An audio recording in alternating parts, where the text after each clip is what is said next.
Don't cause a scene tonight, she warned. Then she took her former boyfriend aside for a quick private chat and instructed me to locate a different seat. I located one.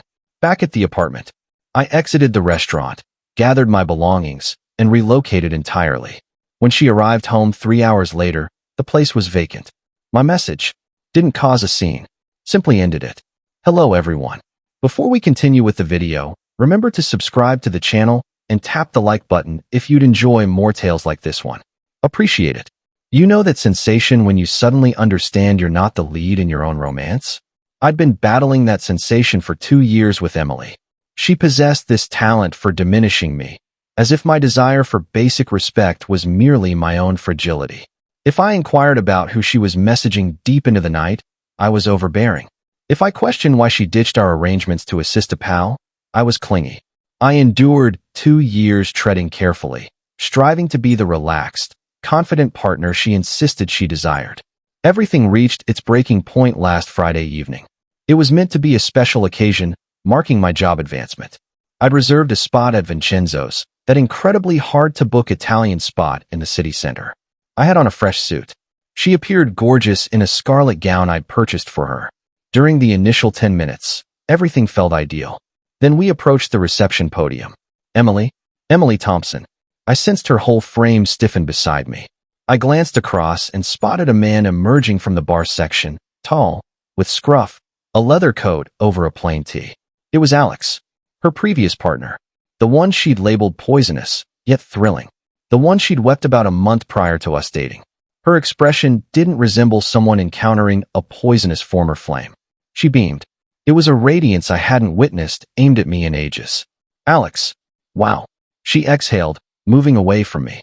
He smiled. That casual, cocky grin of a man aware he still held influence over her. You look amazing. Still owning that red. He barely acknowledged me. I was non-existent. An extra. I moved ahead, offering my hand, attempting to establish some presence. I'm Michael, Emily's partner.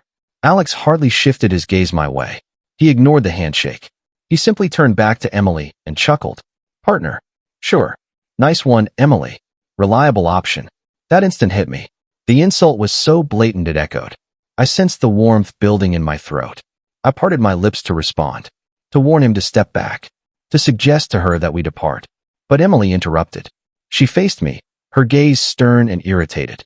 She placed her palm firmly on my torso, not tenderly, but to restrain me. Michael, halt, she whispered sharply. Don't cause a scene tonight. Cause a scene? I replied, my tone elevating. He just insulted me directly. It's no joke. That's merely his style of humor. Don't overreact, she retorted, then peeked at Alex as if concerned he might take offense at my presence.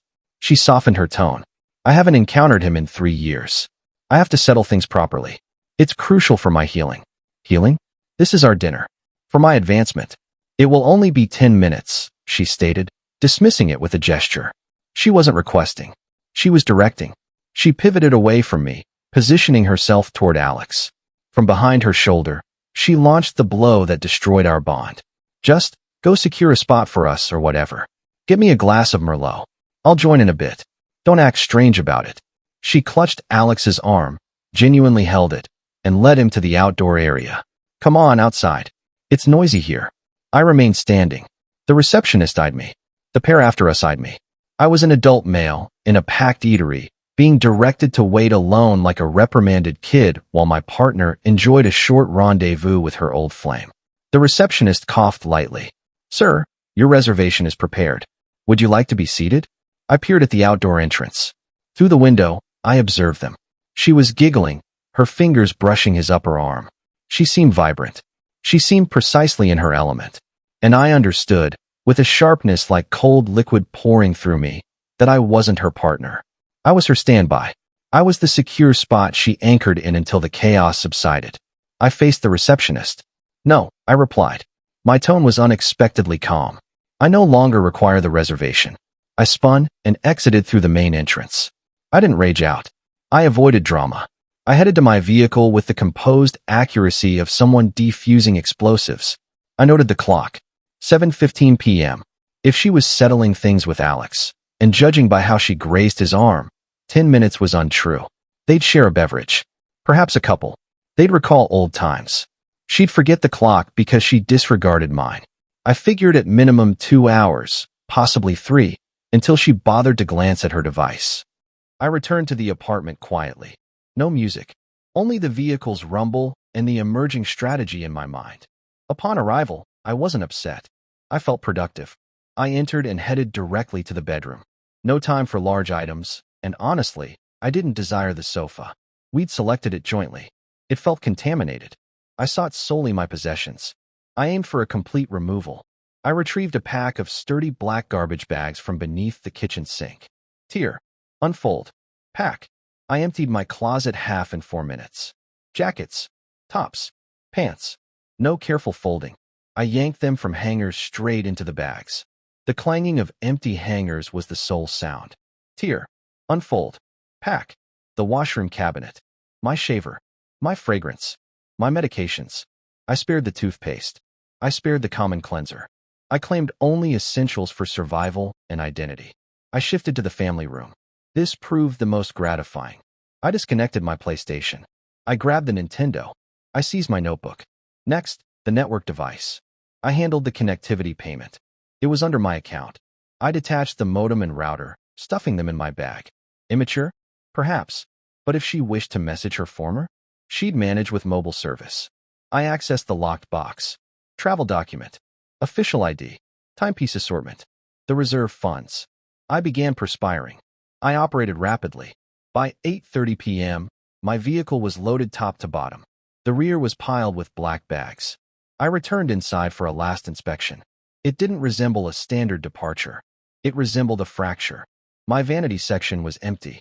The wardrobe showed a vast void beside her vibrant outfits. The media unit was bare frames with loose cables where devices had been. I removed the duplicate key from my set. I set it on the counter. I searched for paper. I located some unwanted mail. A banking promotion. I turned it blank side up. I grabbed a marker. I considered a long message. I considered venting on paper. Detailing each instance, she belittled me. But I recalled the eatery. Her words, "Don't cause a scene." She preferred my silence. All right. I penned 5 terms. Didn't cause a scene. Simply ended it. I positioned the message by the key. I exited and secured the door finally. I entered my vehicle, ignited it, and departed.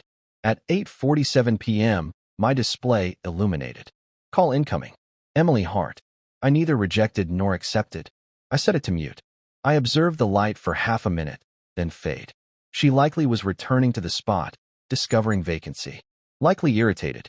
Likely assuming I was hiding or pouting nearby. She was unaware she was reaching someone vanished. I headed to the freeway. No fixed destination. Perhaps a motel. Perhaps my siblings' home a few cities away. Yet I felt more settled in that vehicle, escaping a woman who demanded I bide my time. My waiting ended. I registered at a basic in roughly 20 minutes distant. No upscale choice. No festivity. Just sheltering. I requested a sausage pizza, opened a brew from the fridge, and rested on the mattress.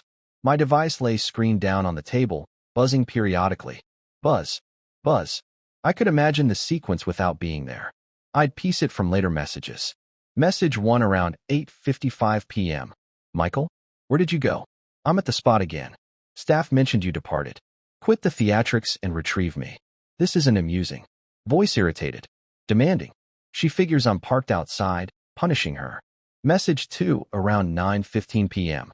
All right, for real, answer. I'm out front. Alex departed already. He had plans with others. I won't call a ride since you brought us. This is immature, Michael. Respond. Voice furious. Blaming shift. Alex abandoned her, fittingly. Message 3 around 9:48 p.m. Michael? Back home. Why no lights responding? Smart speaker offline. Pause. Deep breaths. Steps on floors. Michael? TV gone. Your device? Michael? Answer.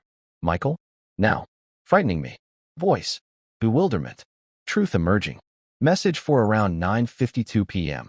Complete collapse. Crying. Saw the message. What does ended mean? You can't depart. We share this. You removed the network gear? Crazy? Return, please. We can discuss. Regret spending time with Alex. Fine? Regret. Return. I heard the final while eating pizza. Detached interest. No urge to console. No remorse. like viewing a film where the victim spots the intruder. But here, the intruder was her choice's results. I powered off fully. I rested deeply. Morning brought 47 unanswered calls and 30 messages. Yet the quiet in that room was the most profound peace I'd known. No seeking her okay. No doubting my worth. Simply liberated. The aftermath unfolded quickly. For someone like Emily, dependent on admiration and stability, losing balance means no introspection. They gather supporters. Days later, call from Lisa, Emily's close friend. Lisa had merely endured me, viewing me as a useful add-on to Emily. I took the call, curious for the narrative. "You're awful, Michael." Lisa launched without greeting. "Hi there, Lisa." "She's devastated. Barely eaten lately. How abandon her so?" For a brief talk with a past acquaintance. Insecure, domineering, frightening truly. Who vacates a home in hours? One unwilling to remain without respect. I responded evenly. "Respect?" She suggested seating. "Handling awkward ex-encounter. You had a fit." "Lisa?" I interjected, tone even. "Not just seating." She wore no scene. Directed me alone while she socialized with her past lover on my advancement night. Chose his feelings over my self-respect. Directed me away. So I left. "She cares for you." Error. No error. Decision. Inform her rent covered till month end. She gets 28 days to manage 2-bedroom city spot on front desk pay. Or invite Alex perhaps. I ended call, blocked Lisa. Regarding Alex, perfect unintended karma. Learned via shared acquaintance later. After my exit, Emily shifted to Alex swiftly. Messaged him, seeking comfort likely, perhaps viewing destiny. Alex ignored. He wasn't seeking revival. Merely in town briefly, seeking validation from past connection. Upon seeing complications, recent split, absent partner, intense demands, he disappeared. Blocked her online days post-incident. She destroyed her foundation for a man declining another round. Next, economic truth. I earned well. Covered 70% expenses. Emily's income scarcely handled vehicle, loans, purchases. Lacking my contributions, rent share, food, net, services, impossible. She attempted remaining. I stayed distant, lease talks via mail only. Notified owner my departure. Weeks on, leasing notice. Payment incomplete. Emily 1 mail, blank subject. Can't manage alone. You vowed support. This harsh. No response. Not harsh. Ceased funding a life excluding me. She broke agreement eventually. Forfeited deposit. Heard finally, relocated parental home. Those she called overbearing, harmful. Age 30, in old single bed, amid unpacked attire boxes. Standby removed. Entire setup crumbled. For months past, my existence calmed wonderfully. Secured new spot, studio near work, compact yet solely mine. No joint style. No caution. Excelling in position, without ongoing message worry. Resting soundly. Appearing sharper. No contact since rent mail. Figured she'd blended into past. A regret tale for gatherings. Then, surprise encounter. Tuesday morning, about 8. I was at nearby cafe, awaiting brew. Reviewing mail on device. Content in new coat bought from saved funds not on her debts. Michael. Voice known, yet frail, missing former edge. I turned. Emily there. She appeared reduced. Best description. Hair in loose knot. No cosmetics, exhausted. Not recent fatigue. Profound weariness. From parental room life. Parental disputes at 30. Emily, I stated. Tone impartial. Businesslike. As addressing terminated supplier. May we speak? She inquired. Gaze shifting in crowded spot. 5 minutes. Please. Glanced timepiece. Work calls. Michael. Please, she murmured. Tone broke. I require seeing you. Require clarifying. I regarded her. No anticipated rage. No prior vital affection. Mere slight bother. Accompany to office, I offered. 3 minutes. We stepped outside. Air fresh. She hurried matching stride. I aired. She burst. Aware. Alex meaningless. Past shadow, momentary lapse. He ceased responses soon after departure. Foolish. Discarded all for nil. Aware. I noted, gaze ahead. I long for you, Michael, she said, attempting arm touch. I evaded gracefully, pace steady. Hand dropped. Long for us, she pressed, urgency rising. Long for home. Parents unbearable. Single bed sleep. Long for conversations. My closest companion. I halted. Blocked from work. Faced her. You long not for me. Emily, calm fact. Long for residence. Security. Someone to deflect issues onto, avoiding self. Long for standby. She recoiled. Unjust. I cared deeply. You directed lone seating while engaging another. I noted. Not care. Control. Controlling me. I quit. She wept. Not past tactical tears. Awareness, old methods failed. Restart possible? Pleaded. Please. Merely coffee. Beverage. Allow improvement proof. Fresh beginning. I regarded her. Truly, finally. Regret visible, yes. Yet lingering expectation. Believed bargaining my worth. I grinned. Eyes cold. Fresh beginning. I echoed. Leaned closer. Final callback to pivotal night. Emily, you wore no scene. Desired my restraint. Silence. No disturbance. Thus complying precisely. Michael, no scene starting. Firmly. Ended. I pivoted, headed office entrance. No backward glance. No check if observing. Entered foyer, badged, elevator. Doors closed. Obscuring outside. I exhaled deeply. I'd secured my spot finally. Precisely desired location.